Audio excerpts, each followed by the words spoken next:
ইরানের শান্তিপূর্ণ পারমাণবিক কর্মসূচিকে বিতর্কিত করার পেছনে যাদের নাম আসে তাদের মধ্যে অন্যতম আন্তর্জাতিক পারমাণবিক শক্তি সংস্থা আইএইএ এর মহাপরিচালক রাফায়েল গ্রোসি। সবথেকে উদ্বেগের বিষয়, এরকম একজন বিপজ্জনক ব্যক্তি এবার জাতিসংঘের মতো প্রতিষ্ঠানের সর্বোচ্চ পদে বসার দৌড়ে নেমেছেন।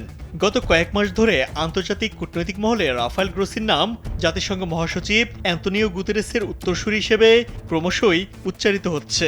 অনেক প্রার্থীর ক্ষেত্রেই এটি কেবল গুজব ও মিডিয়া ভিত্তিক বিশ্লেষণের ফল হলেও গ্রোসি নিজে একাধিকবার সরাসরি ও স্পষ্টভাবে জাতিসংঘের সর্বোচ্চ পদে প্রতিদ্বন্দ্বিতার সম্ভাবনা বিবেচনার কথা বলছেন, যা তার রাজনৈতিক উচ্চাকাঙ্ক্ষার স্পষ্ট প্রমাণ। যদিও ইরান সহ বহু উন্নয়নশীল দেশের কোনো আস্থা নেই রাফায়েল গ্রোসির উপর। স্যান্ডেলিনা সো, রূপচর্চায় আভিজাত্য।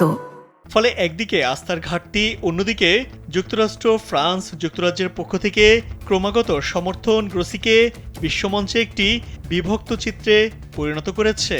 পশ্চিমারা তাকে পারমাণবিক স্বচ্ছতার প্রতিনিধি হিসেবে উপস্থাপন করতে চায়, কিন্তু বহু দেশ তাকে পশ্চিমের রাজনৈতিক কৌশলের অংশ হিসেবেই দেখে।